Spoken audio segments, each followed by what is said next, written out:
Israel ने अब अपने सबसे बड़े दुश्मन को दहलाना शुरू कर दिया है। इजराइल ने ईरान के अंडरग्राउंड मिसाइल बेस पर धावा बोलकर खामनेई को सीधी चुनौती दे डाली है। यानी डायरेक्ट वॉर अब दो देशों के बीच शुरू होने का सिर्फ औपचारिक ऐलान बचा है। ईरान से इजराइल का भिड़ना तो तय था ही, लेकिन इस टकराव का लेवल क्या होगा ये भी अब साफ हो चुका है। इजराइल ने ईरान के मिसाइल गोदाम को जलाकर खाक करने से युद्ध की शुरुआत कर डाली है।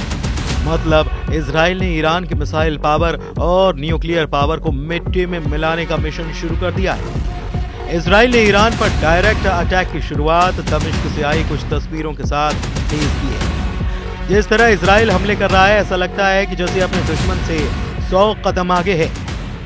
हर हमले पर 100 गुना ज्यादा तबाही मचाता है। इजराइल से दुश्मनी क्या चीज होती है इसे हमास जानता है, हिजबुल्लाह भी समझता है। हूथी लड़ाकों का हश्र इजराइल से दुश्मनी के चलते क्या है ये ईरान को अच्छी तरह पता लग चुका है। अब इजराइल ने सबसे बड़े दुश्मन को दहलाना शुरू कर दिया है।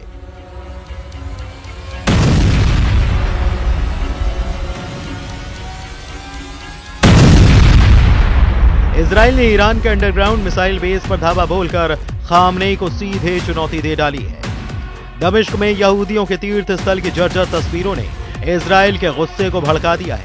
यहूदियों का पवित्र स्थल तहस नहस हो चुका है। धर्म स्थल की दीवारें छतें ढह चुकी हैं। यहाँ रखी गई पवित्र कलाकृतियां गायब हैं। यहूदियों के प्रार्थना स्थल के गेट पर अरबी में संगमरमर का चिन्ह है, जिसमें लिखा है ये पहली बार ईसा से 720 साल पहले बनाया गया था। दमिश्क के जोब नगर के इस खंडहर की तस्वीरों ने इजराइल के क्रोध को भड़का दिया है। सीरिया के यहूदी नागरिक बखौर चमटौब ने इस वीडियो के जरिए धर्म स्थल को दोबारा संवारने की अपील भी की है। सीरिया से ईरान के लिए खतरा दिन ब दिन बढ़ता जा रहा है। इजराइल के साथ ही सीरिया में कमांडर जुलानी ने ईरान को धमकाना शुरू कर दिया है।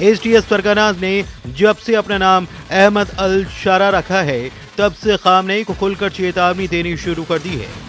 जुलानी ने ईरान को सीधी धमकी देते हुए उसकी हुकूमत में अड़ंगा लगाने से बाज आने की वार्निंग दी है, जिसके चलते ईरान के लिए सीरिया फ्रंट गले की फांस बन चुका है। इजराइल ने सीरिया के मेसाब शहर के पास अंडरग्राउंड मिसाइल बेस पर कमांडो फोर्स से हमला किया है। सीरिया के अंदर ये जगह इजराइल से 200 किलोमीटर दूर बताई गई है।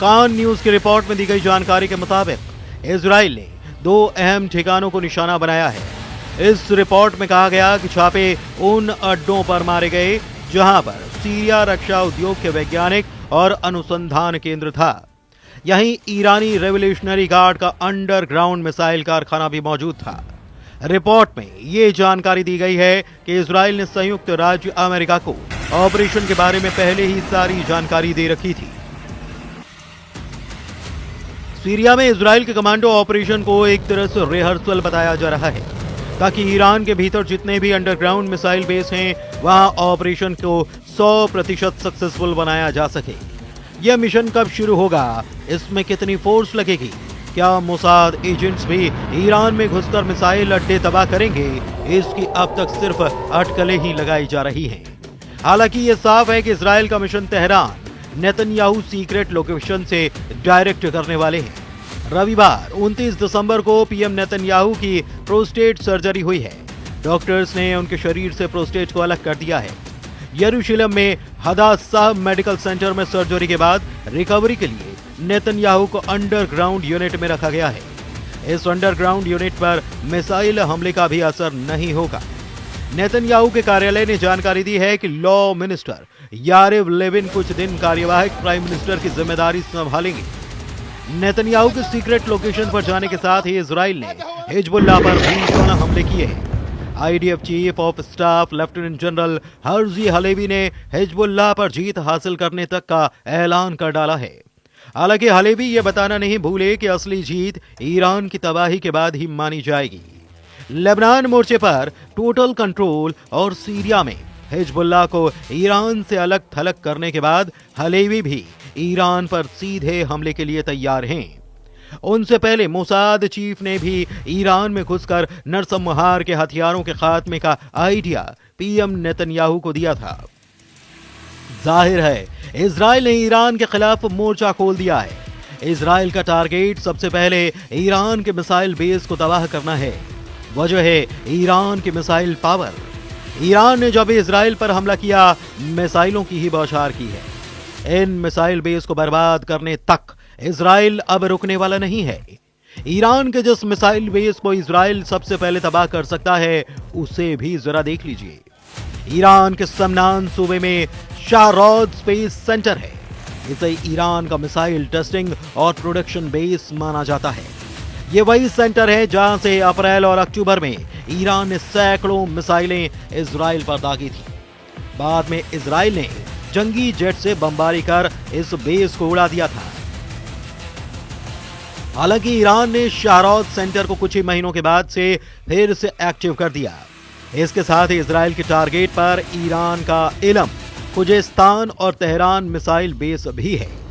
जिस तरह इजराइल ने सीरिया में घुसकर बीते सितंबर महीने में ईरान के बेस को बर्बाद किया, उसी तर्ज पर ईरान की जमीन पर उतरकर मिसाइल पावर खत्म की जाएगी। मिसाइल पावर के खत्म होते ही रेवोल्यूशनरी गार्ड की ताकत आधी रह जाएगी। ईरान सिर्फ मिसाइल के दम से इजराइल को युद्ध में हराने का दम भरता है और इसीलिए नेतन्याहू ने मिशन तेहरान ऑन किया है, जिसके तहत ईरान की मिसाइलों को कबाड़ में बदलकर उसे परास्त किया जा सके।